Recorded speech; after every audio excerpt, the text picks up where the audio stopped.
Let your curiosity rise. Mad Bricks webcast, Where the human spirit flies.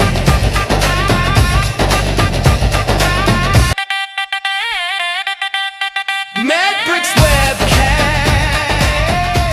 Where the human spirit flies. Hey, welcome to the Medbix webcast. This is Ramana Anam Let me turn off the music. Welcome to the Medbix webcast. This is Ramana Anam I'm the host here. Yeah, that's today. I'm going to introduce you one of the first few guests. The first year or the second year, I think he was one of the guests. In the beginning days, and we grew quite a bit after that. So it's a. But let me introduce you before that. My regular co-host, Susan Davis, Dr. Susan Davis. She's missing in action because maybe she's chasing the hurricanes there in Florida. So I don't know much about it. But let me introduce you my another co-host, my good friend from Atlanta, Georgia, for a long time, Dr. Ursula Lentini. She is a doctorate on consciousness studies. She's a pranic healer, and then she teaches life coaching, and like Dr. Drummond, and then she does a lot of motivational speakers, and like Dr. Drummond. So let me introduce you, Dr. Ursula Lentini. Ursula, welcome, Ursula. Yeah, Ramana, nice to be with you. Yeah, nice meeting you again. Seeing you after a long time. So there are a lot of things going on in Atlanta. Tell me about it. It's I saw you some news in the news recently, right? A movie or something you did? Yeah, I have a documentary coming out, and it's for young adults and their parents because we don't have a rites of passage in America, so they don't have a way to break up. So we have 28-year-olds still acting like 18-year-olds because nobody told them they were an adult, and the relationship between the parents and the children don't change. So this creates lots of tension in the household. So I have a documentary. I know you do a lot of family therapy and family conflicts. Yeah. That's a very important one nowadays. Let me, without any further ado, let me introduce. Let me introduce him first. Let me talk about a little bit about him. So let me talk about tonight. We are honored to host Dr. Dike Drummond. Dr. Drummond is a family physician, entrepreneur, executive coach, and founder of the HappyMD.com. The HappyMD.com.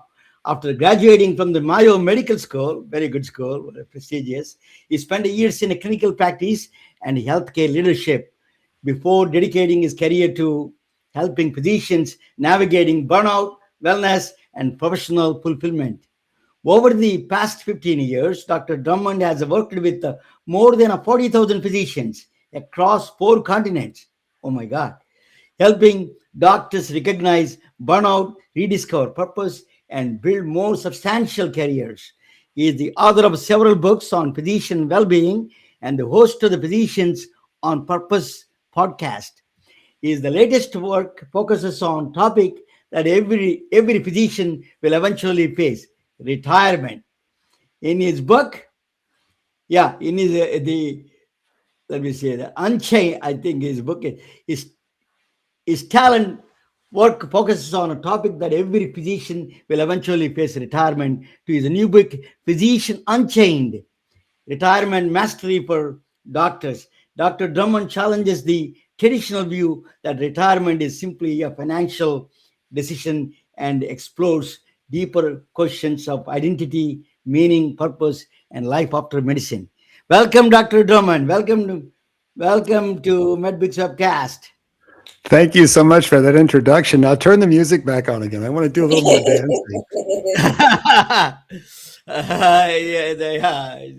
You're the right person for that music. You need drums. You need a bigger drums than that, the rock and roll. Yeah. Oh, yeah. That is a book. We're going to talk about Unchained. Physicians Unchained. And what we're talking about here is golden handcuffs. Golden handcuffs. Did I miss anything in your introduction, Dr. Drummond? No, that's great. That's excellent. Thank you so much. So Yeah. what happened to me though was this on Pearl Harbor Day, December 7th of 2 years ago. It'll be 3 years this December. I had a stroke in the middle of the night. Oh, really? I I didn't woke know up on that. the floor. I was just trying to get up to go pee, but I woke up on the floor and my left arm had been replaced by a seal flipper. And I couldn't get even up on all fours. And my wife, who is an adult speech therapist who works with folks who've had strokes and Parkinson's disease, says, Dike, what are you doing? I said, I gotta pee. And she goes, oh my God, you're having a stroke. And she called the ambulance. Fortunately, they were only a couple blocks away. They scooped me up 3 a.m., took me down to the hospital, and the interventional neurology team was still in the hospital from a previous case. So they threw me into the CT scanner, slammed me into the cath lab, sucked a clot out of my middle cerebral artery. And what I ended up suffering was, and you can't tell, but I can, I suffered a brainstem pontine stroke, which Oh affects my the God. whole left side of my body in mild ways.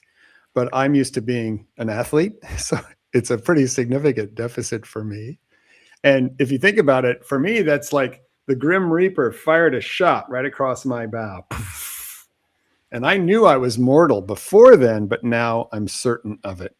So what I did was I shifted gears from dealing almost exclusively in helping people recognize, prevent, and recover from physician burnout, helping physician leaders be more powerful leaders when they stop giving orders and become a servant leader instead, and move on to the whole conundrum of physician retirement, because physicians really struggle for a whole bunch of different reasons. But sorry to hear that story that you tell, personal story Oh. that you said. Sorry to hear that. I'm glad I'm Dr. still Drummond, you're always alive. energetic. I know you for a long time. The third time you're coming on my show. You're always energetic and high spirit.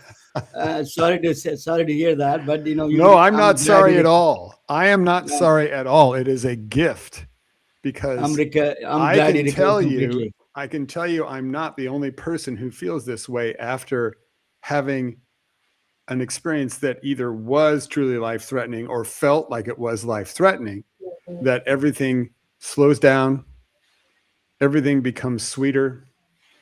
You realize, really, honest to God, you are mortal. Nobody's getting out of here alive. Birth has a death sentence attached to it. And the question is, if you devoted 40, 50 years of your life to working for the man, seeing patients who are sick, hurt, scared, dying one at a time, and you are and always have been one of the best and brightest of your generation, and you still are, and now you got a whole bunch of water under your bridge, you got a bank account that's full, what's next? Because the last stage of a doctor's life has never been retirement. That's the first thing that people have to get used to, and that is the word retirement is broken. Yeah. So let me give you the last two stages of my physician life stage model, which is different than something you might have heard before. So here's my life stage model. It has 4 stages.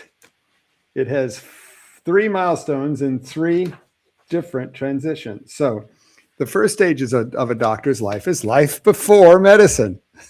When you get accepted to med school, you enter into a transition called immersion, and your next stage is medical education. And that will always take at least a decade, right?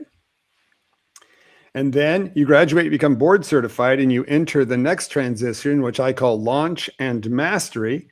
And the next phase of your life, the next stage, is practice.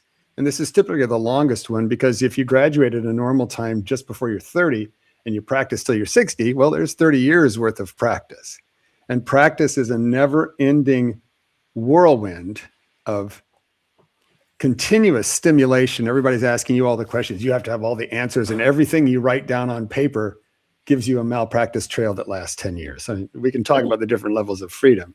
But at the end of your practice, when you reach financial freedom, which is a logical target for most physicians, especially here in the United States of America, where we get paid a bit more, once you reach financial freedom, you can trigger the last passage of a doctor's life. The last transition of a doctor's life is retirement. But retirement is a passage, it's not a life stage. What's the last stage of a doctor's life? It's life after medicine. So the question is, and I'm going to say if you, because some people never pass this, if you reach financial freedom and if you're able to trigger the retirement transition, if you're able to step away from patient care, what will you build? What will you build in your life after medicine? It's as if you've been handed a cosmic pen to write your last chapter. And in most ways, what happens here, the reason that doctors are so challenged by letting go of the role of physician, at least in part, is because it's a narrative failure. Narrative meaning story, right? Tell me the story of a doctor's life. Well, they're smart. They go to school. They work hard. They get an MD. They practice really hard. Then they get rich. And then what's the last chapter? You get rich, and then what? There is no generally accepted last chapter of a doctor's life, but you have an opportunity to pick up the pen and write that chapter and make it perhaps your finest chapter, because you're not restricted by the role and responsibilities and liability of being a doctor in the first place. So what I say to people is, look, at the point where you're financially free and you are capable of walking away from the obligation of an employment contract, nothing is ending except you are at the end of your beginning. This is the end of your beginning. And you're fully prepared for whatever happens next in whatever way you would like to draw it or write it or design it or live it. It is the ultimate cosmic do-over. And most doctors act like it's a death sentence.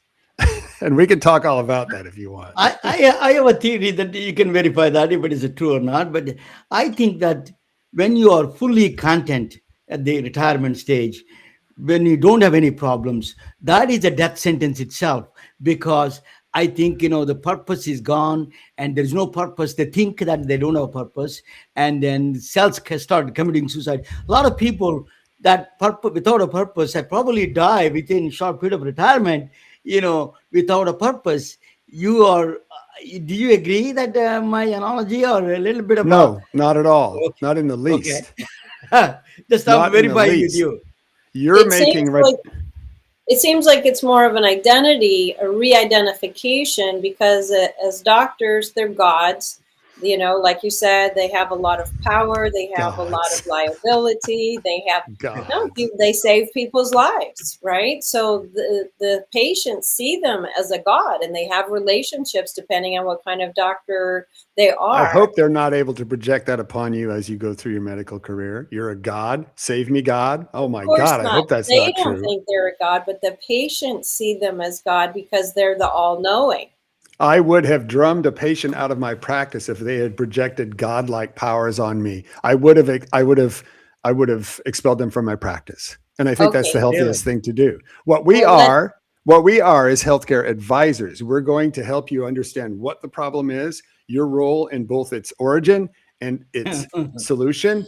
And that's my role. I am not here to be a god. I'm not here for you to follow whatever I tell you to do, because I'm the doctor and you're the patient, and you're supposed to, oh my God, that's such an unhealthy, abusive relationship.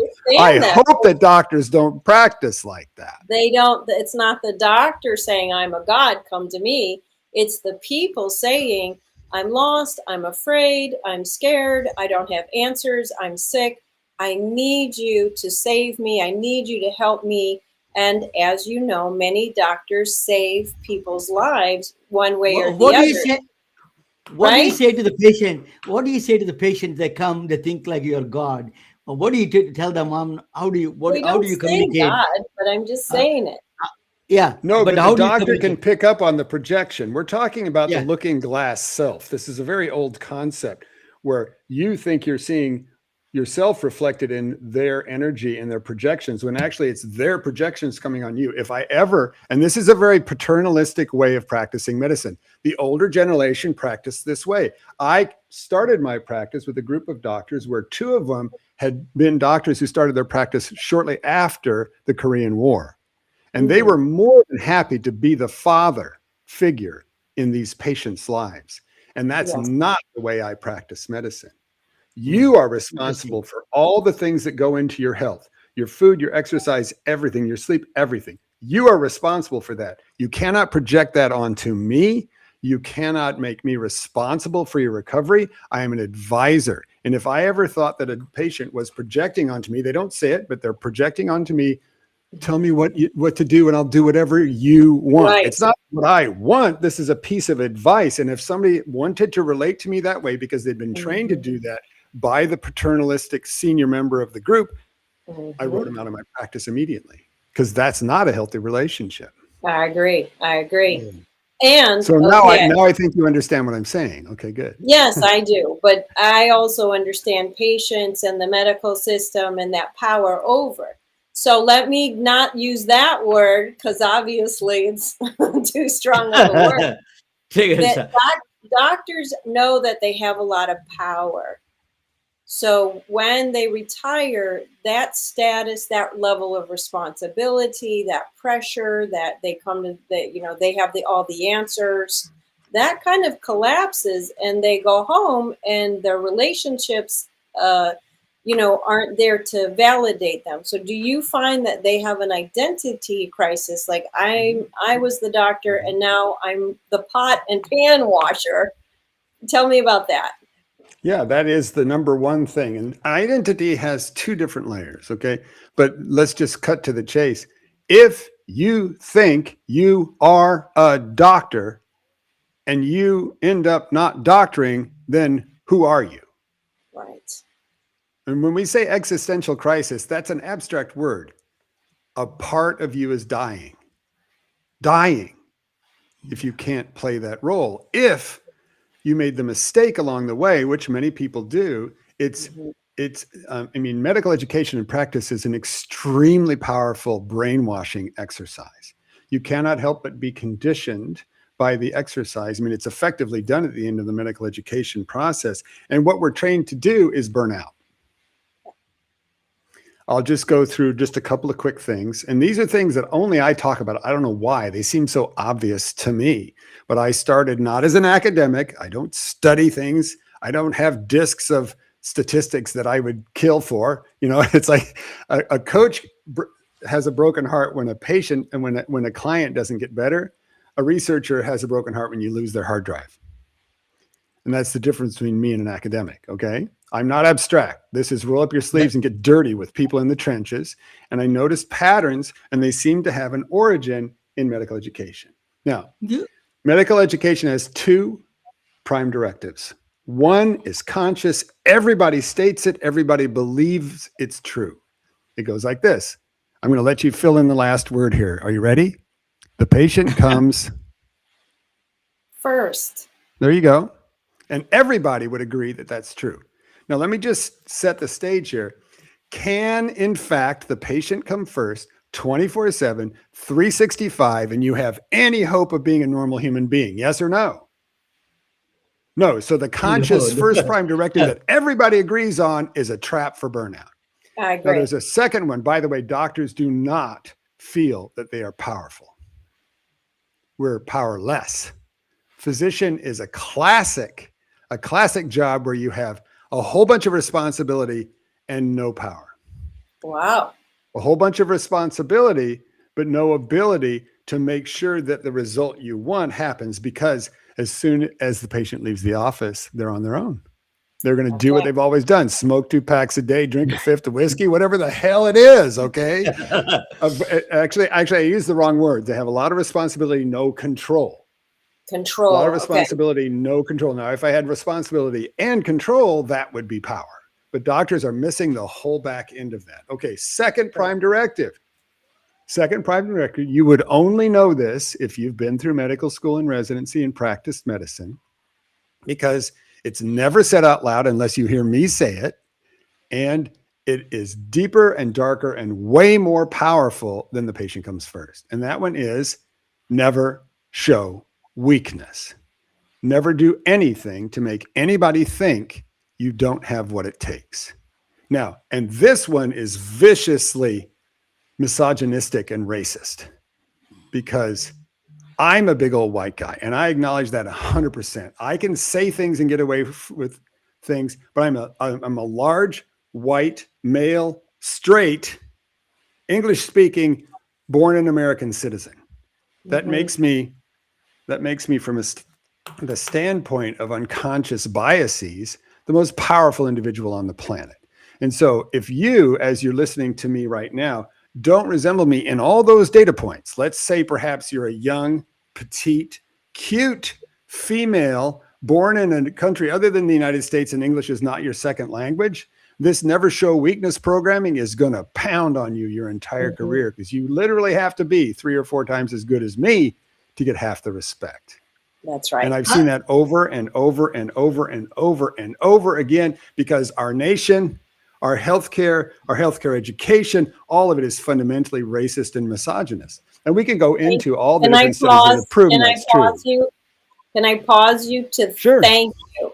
To Oh, thank okay. you for being conscious right now, because it's not common. It is needed in this world. And it's like people like you who can say, I am that, but I don't want to be that. I've been put in that box.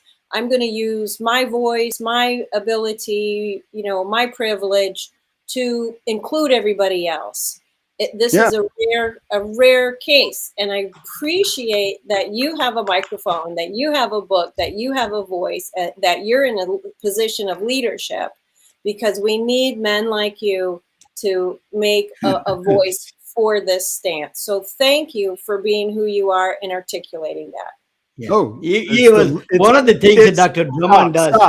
Stop. Time out. It's the least I can do. I agree, but at least you know. Dr. Drummond, one thing is you're very good, a little bit dry, but very, very sharp for your answering questions and answers. But let me ask you a question that I'm going to dispute with you a little bit about the doctor's orders, for example. The non-compliance patients, we have a EMR data that is saying that there's only 20% to 30% are non-compliant. That means they believe the doctor's orders, the rest of them are, they believe in doctor's orders.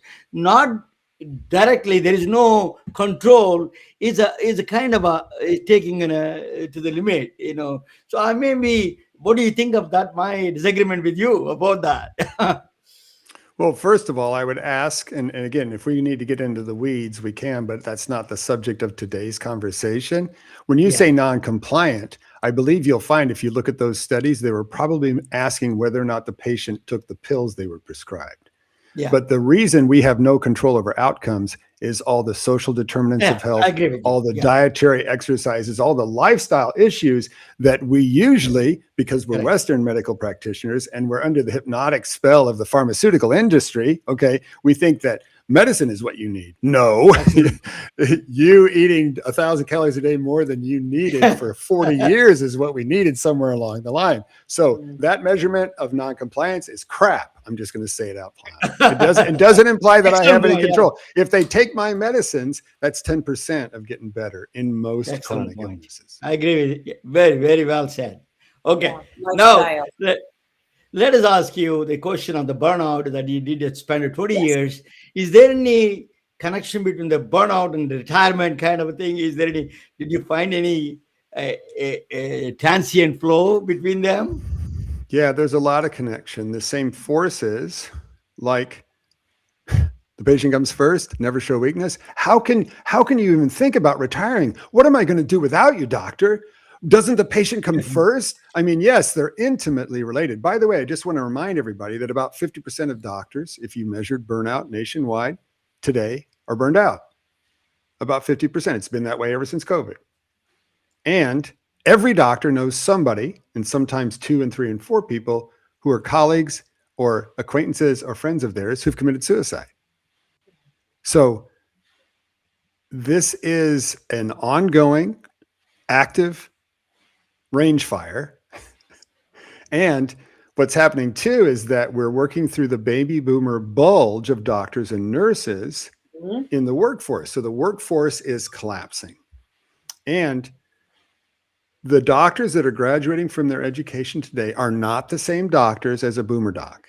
And it's because of the fact that in about 2004, there was a case about a patient in New York who died under the supervision of 2 residents who'd been up for 24 hours. And the university was sued, saying it was the residents' overwork and lack of sleep that caused the patient's death. And they won. And that's what put into place work hour restrictions for resident education in America. And I believe that that's been promulgated in other countries around the world. But what ends up happening is the way they abused us. I actually worked 127-hour a week on a pediatric ICU rotation as an intern in Sacramento General Hospital back in the 80s. But prior to 2004, there were no work hour restrictions. You would typically go into the hospital at 7 in the morning and leave at 5 the next day. You'd be in overnight and the whole next day and leave at 5 the next day. And then you'd repeat that after one night's sleep. So one on, every third on. Now, what ends up happening is, obviously, it's going to be healthier for the resident to not have to work so hard, right? Maybe it's better for their quality of their work when they are up and about.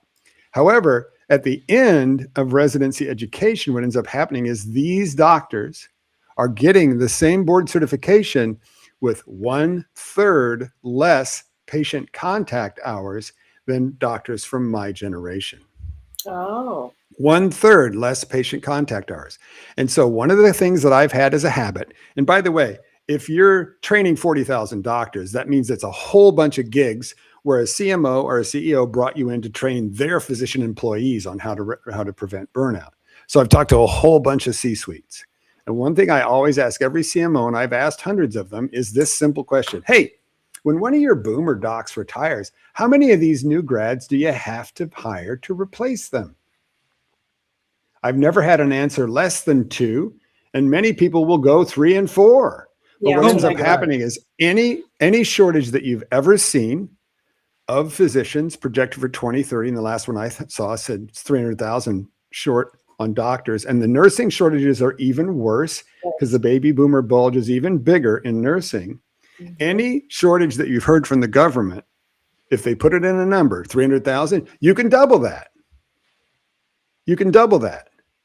And when you talk to boomer doctors who have new graduates with them, what ends up happening is it's a different doctor. It's a different doctor. Now, they have healthier boundaries, perhaps. They're less exhausted, perhaps. But what ends up happening is the boomer doctors, for instance, I've heard people complain about this a lot. You know, here we are, 3 boomers and a couple new grads, and we got this family practice service, and you know, it comes 5 o'clock and there's still 4 patients in the waiting room, and the new docs punch out and go home. Because they've always been able to punch out and go home at 5 o'clock. And then you listen to the boomer doctors talk about these new doctors, and here's what they say consistently. They don't know how to take care of patients, and they don't care. Right. They don't know how to work That is hard, scary. and they don't care. That is And a very scary. what's happening now is you've got wholesale collapse of services across the United States. Classic Yes. story. 6-person neurology service in an academic hospital system in a major US city. Well, one got Parkinson's disease and quit. One retired. Now there's 4. They're still seeing the same 6 doctors worth of patients. Okay. And if any of these remaining doctors, who are all boomers, talk about retirement, they get dumped on. You can't retire. And then what happens is it activates the survivor guilt in the doctor themselves. And they say, when they even think about retirement, what happens is the first things that come up in their head are, well, who's going to take care of my patients? Who's going to take care of my staff? Right? Now, this is survivor guilt. Okay. It's nothing other than that, but it's also a guilt trip that both patients and staff and administrators dump on doctors when the healthiest thing for them to do is retire. I had a case that I talk about in the book where it was a neurology service. I'm describing her service, and she was in her early 60s and her husband was 70. And both of them were doctors, and both of them were still working full time. And she came to see me for burnout. And her husband had even had a stroke and had a significant deficit. And they were worth $12 million. And I said, why are you still seeing patients full time? And it was what about my patients?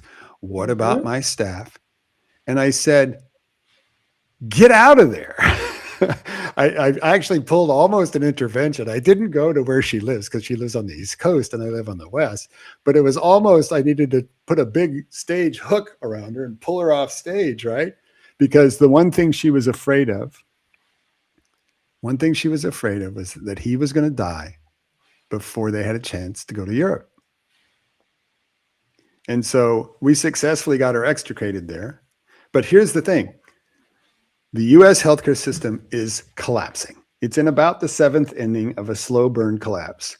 And I actually surveyed my doctors on my mailing list, had about 7,000 doctors as I sent out the survey. And they said, okay, great.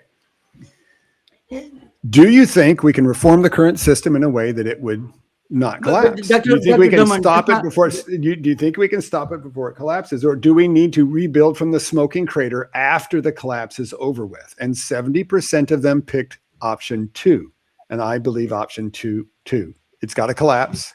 There's too much dirty money in the background and all the political forces against this. There's too much profit for all the private equity firms that it has to collapse. And I think we're in the late stages of that. What it means is all these boomer doctors are sticking way too long in their jobs because if they leave, the service collapses. And it's not their responsibility to support a for-profit employer to support the insurance companies with their life. It's time to get out of there, especially if you're financially free. Dear listener, if you're financially free, get out of there. Because if you don't, here's what's going to happen. We know this outcome. We know the regrets of the dying. There have been a number of different surveys and books written about the regrets of the dying. And the number one regret of dying people is, I should have retired sooner. So if you are capable of retiring now, meaning you're financially free, do it now or you're going to disappoint your future self and be on your deathbed with a major regret. And that's one of the goals of my community around this book. Goal number 1 of your life after medicine is to die with no regrets. Goal number 2 is a bit more technical. You create your ideal life after medicine description. We're going to help you get to 80% of that. In a Venn diagram, 80% overlap with your ideal description and die with no regrets. I think those are 2 fairly noble goals. Yeah, that sounds very, Go ahead, very Ramana. Yeah, the question I have is that you already answered the question. What is the reason for the collapse of the system? Healthcare is broken, you said. You're saying that private equity firms and one of the acquisition, I don't know what is it true. The doctors don't care about patients, he said. That's a very strong statement, but I didn't say that. No, he was saying the older doctors, the boomer doctors think that the new doctors don't care. That's why they're leaving at 5. And that's why the boomers are so responsible as a duty, as a calling in their life. It's a perception problem. It's a perception problem. Yes, yeah. So Okay. they It's feel a perception, not a problem. it's a calling. It's a calling, and they spend more time at work than they do at home, and the people, the staff become their family. So it's like you wouldn't retire from being a father. You know, that's kind of how it feels like you owe these people, you love these people, you have relationships. So I can see why it's very difficult. Let us Drummond, talk about, the future of medicine, right? Is that what you're going to ask, Ramona? No, let us talk about purpose. That is identity and purpose that he was talking about. And I went through this crisis, even non-physician, what I do in life, and then moved to Silicon Valley from Atlanta, and then doing different things and different platforms I got involved with. And then when I don't have the purpose, it was a very frightening, to be honest with you. It was a frightening. So then I got the podcast. Now I got friends and I have purpose. That was really motivated me quite a bit, Dr. Drummond. You're absolutely right that purpose and identity is such a powerful force. Tell us a little bit about that, how the doctors should refocus that purpose and identity, actually. Well, let me widen the aperture first. And what I'll say is that my book is written in a way that any person who derives purpose from their work, any person who puts their clients first, is going to feel that this information is useful. because I'm not writing about money. I'm writing about the inner resistance after years in a specific role, especially doctor, the inner resistance to pick up the pen and write your next chapter. And let me just go one layer deeper on this whole identity thing. Again, if you think you're a doctor, right? I am a doctor. And by the way, that's the way doctors talk. If you go to a cocktail party where people are asking the usual question of what do you do for a living? Doctors won't say I work down at the hospital. They won't say I'm in healthcare. They'll say I'm a doctor, or even more specifically, I'm a physician. To the extent that you feel that your identity is fused with the role, it's a role. Okay, so Tom Hanks was Forrest Gump in the movie Forrest Gump, but then he figured out a way to not be Forrest Gump after he got done with the movie. He didn't accept the Oscars as Forrest Gump, okay? It's a role. It's a very elaborate role, very ritualized, okay? Both in terms of the position and the rank and the identity and the belonging in a particular anointed position at the apex of the care team. All of these things are very ritual, but it's a role. It's not who you are. However, you become conditioned to believe that it is. And if that's true, if you're not doctoring, that is, we say identity crisis, but basically you have to take those abstract terms away and say, it feels like you're dying. So most doctors, when they talk about retirement, what they have energetically is this mopey, Eeyore-like energy around, oh, it's my first step on the slow trudge to the grave. I'm all washed up, or I'm just generically afraid of retirement. It's like a black box. It's my little crystal ball here. By the way, you can't see through that. I've got a better one. I've got a better one, by the way. Okay. Ooh. So what ends up happening is it's almost like they feel like they're walking the plank. And here's what happens when you're identified with a role like this. Check it out. You're familiar with Elizabeth Kubler-Ross's stages of grieving, right? No, explain to us, please. I don't know. Go ahead and give them to us. I have to look them up. Okay, so in death, which is really loss. So when people have a loss, you can go through the death stages if you lose your keys or your phone. But in loss, there's 5 emotions that happen, and it's not in order. Denial, which is the most primitive and powerful of any human subconscious Anger, defense mechanism. Denial, anger, bargaining, depression, and acceptance. And what happens is when your identity is doctor and you begin to contemplate the end of doctoring, Elizabeth Kubler-Ross's stages of loss and grieving come swinging into your energy fields and it knocks you out. And the easiest one is denial. Retirement? Oh, no, we don't need to think about that right now. Or retire? I don't want to retire. I got things to do. Bargaining, depression, it's all there. So what happens is we take an ordinary transition process. And if we compare that with the trans-theoretical model, I'll read you the stages of that, right? So if you're contemplating a change in your life, there's pre-contemplation when you're not thinking about it. There's contemplation, you're thinking about it. There's preparation when you get all set. There's action to make the transition. And then there's maintenance to maintain that new state. That's very logical, very literal, no particular feelings in mind. But then if denial, anger, bargaining, depression, and acceptance, if that comes swinging into your thought process, it knocks you out. So most doctors don't plan for retirement. And what ends up happening is that they end up at the point of retirement, when they become financially free, they end up at a place where they've got a big gap between the energy and that they have at work, the energy and focus at work, and their life. There's a big gap between these two. And if they attempt to retire from this position, the fall is so big, they tend to bounce. And everybody knows doctors who retired for a month or two and then came back and then did it again and then came back. But if what you do is you begin to, in anticipation of your retirement, you begin to add components to your life, maybe a hobby. I love that graph. or you step away from work, you stop taking night call, or you stop doing weekend call, right?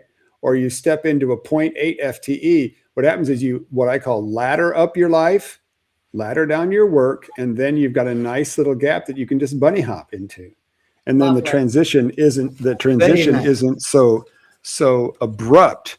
And that's just that's just a technique to make it easier at the time that you Yeah, excellent. But technique. then the other thing we do is talk a lot about Arnold van Gennep's research about the 3 stages of a transition.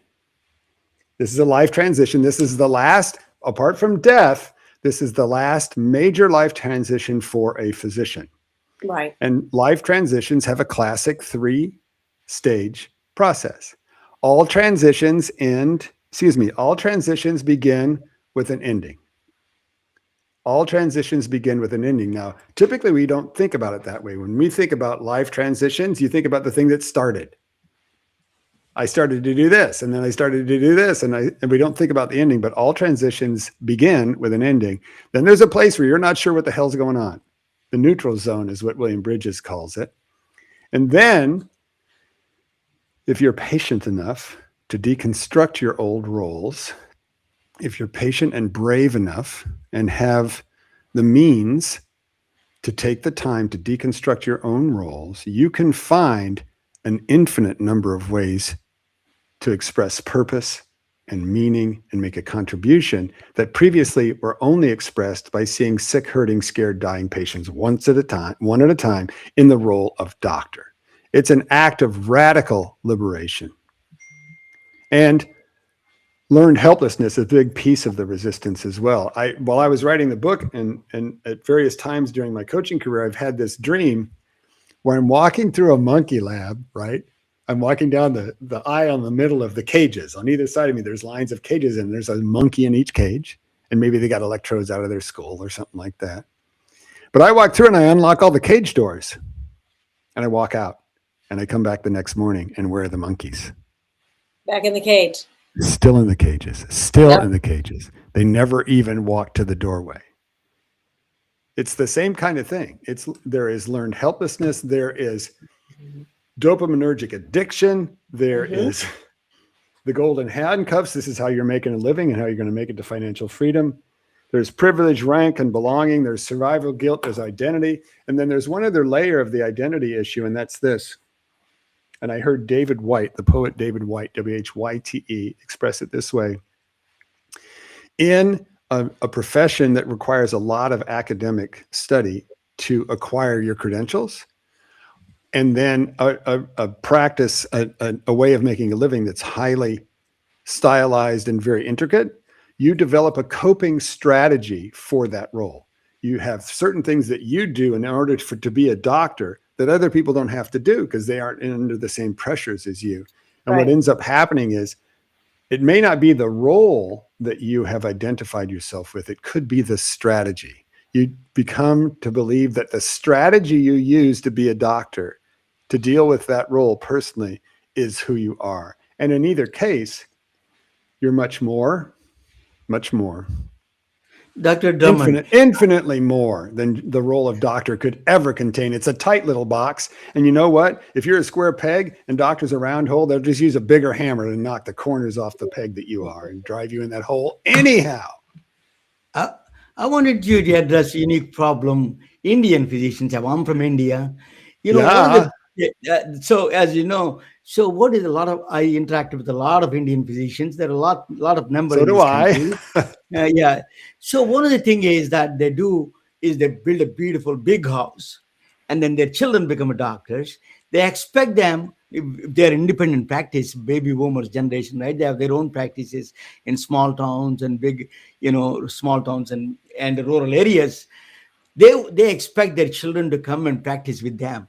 They really get disappointed. The children run away, like far away from them, and they don't come back. And they have a big house, in a small town, and how that is a unique problem. And also then second problem is where do they retire? They want to go back to India because they don't know anybody else. All of their friends are all older and everything. It is a unique problem. How do you solve that kind of a problem? Well, first of all, it's not a problem. Yeah. I have to do this all the time. Burnout's not a problem. Retirement's not a problem. They're not problems because by definition, a problem has a solution. What's the solution? It's one thing you do one time and you never have to worry about it again. Well, is there one thing that you can do one time and solve what you just outlined to me right there? Do you think one thing would fix all that? No, then it's not a problem. So let's quit using that word incorrectly. Okay. That's the fantasy about burnout. It's a problem. We need to find a solution. And I've had CEOs project that shit on me for decades. Dike, burnout's a real problem around here. We need a solution. You're going to come and fix it, right? No, no, no. And then we have to have a 15-minute conversation about the difference between a problem and a dilemma. Yeah. A dilemma is a balancing point, right? How would the Indian parents who practiced in the small town and expected their kids to come back and practice with them actually create connections in this country so they didn't want to go back to India when they wanted to retire? What's that about? Well, that's like 45 different things they'd have to do for 45 years in order to rectify that. But yes, Indian born, Indian raised, Indian culture people tend to have a lot of pressure from their parents. Yes. And the parents have a very solid idea of what 3 professions are okay. Doctor, engineer, and then there's one more, but I can't remember right. Lawyer. Lawyer. There we go. Lawyer. Doctor, lawyer, engineer, right? Not the director of national intelligence.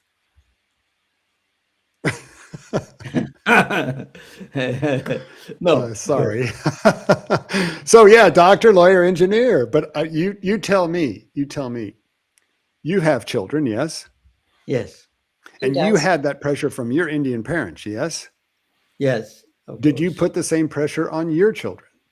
Yes. And how did Did I put a Ursula may know my children and she knows my children too. Well, then What you do you didn't think? learn your lesson, did you? Well, one said, "No, I'm not playing the regular game," and one said, "Oh, watch me knock it out of the park on her terms." Mhm. On her terms, right? Yeah.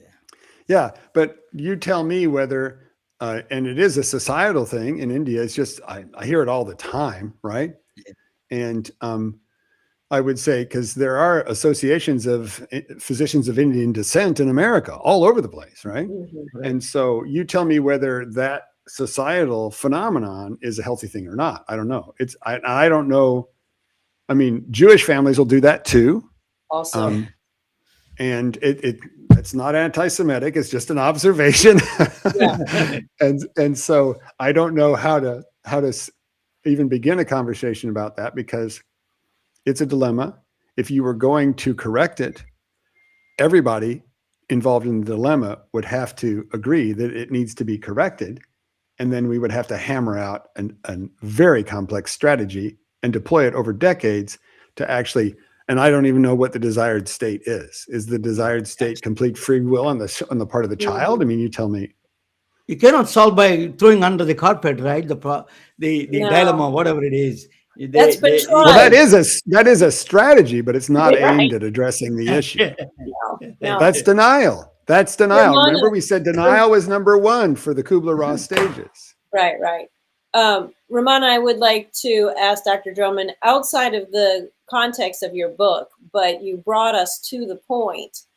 In your perception of what's happening and the history and where the future is going, what would you see as a new healthcare system? Eastern, Western, combined? What would you like to see? Do you have any trends that you're observing?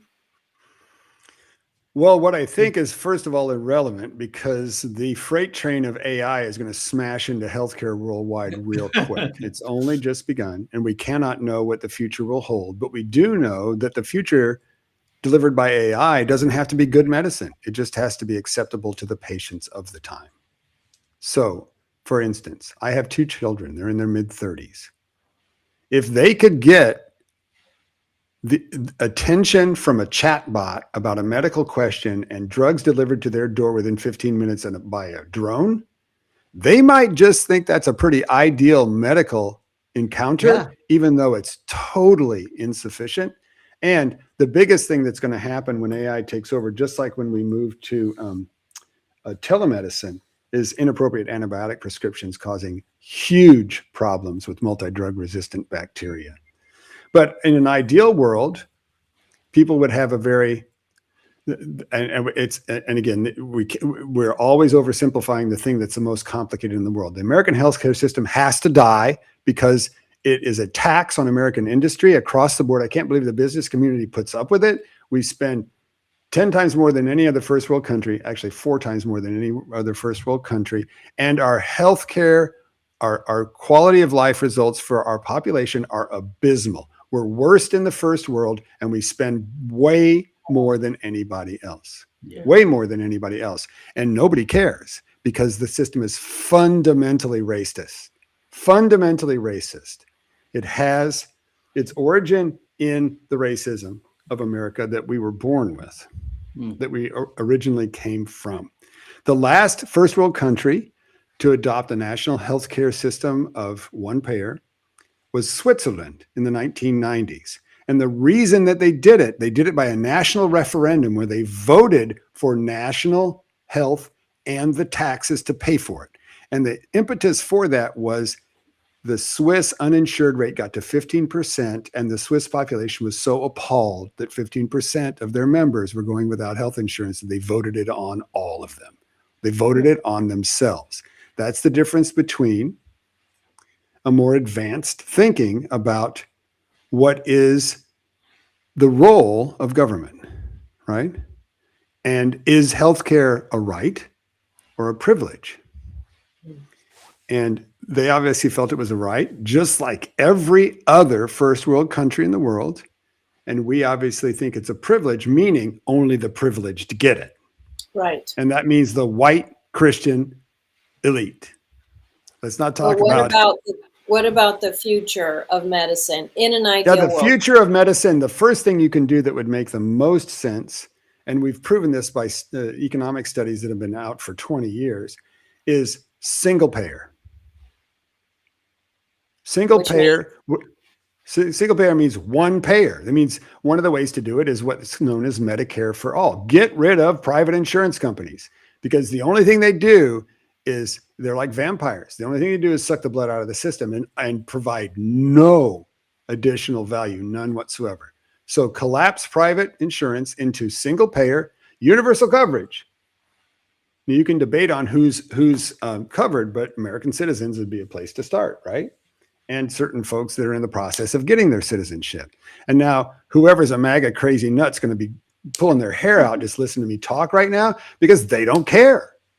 Yeah. They don't care. Minority people, foreign nationals and black people can die in the street and they don't care. That's just the way it is. But if you believe that healthcare is a right, and there's a certain, I believe it's a majority if people would get to the polls. If you believe that healthcare is a right, universal payer, right? One payer, single payer, universal healthcare for all. But and then what happens is you start to manage your healthcare budget as a nation. You start to manage it as a budget that you must live within, as opposed to a cow that you're going to milk to death for profit at every step of the way.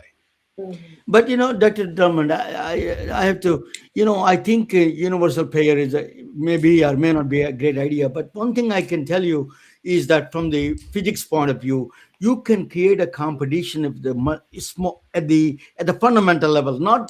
We don't need an insurance company. Actually, we can get rid of insurance companies because AI can do that. New computers, the fastest computers can get rid of all the risk analysis.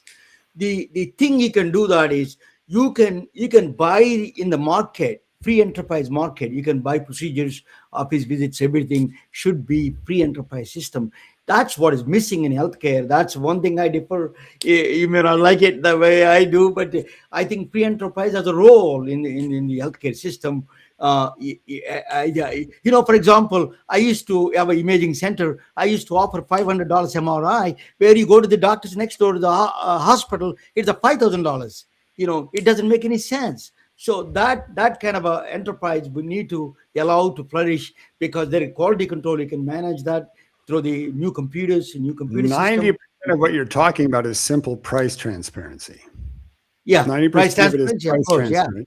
and disintermediating the system. You don't have to go through insurance and stuff like that. But the challenge for what you just said is that system will never take care of people who don't have the funds.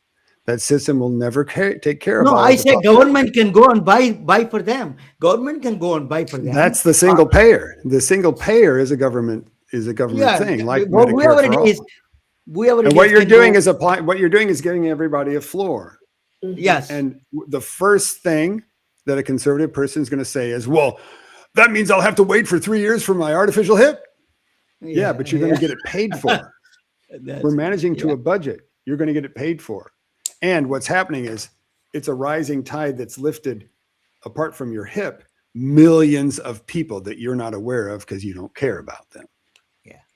We are coming to an end, Ramon- Doctor. Yeah, go ahead. One more thing. Do you have, Ramona, have you told Dr. Drummond about your MedBricks program where it's international and universal, using technology to help third world countries and so on with their needs? Have you explained that to him?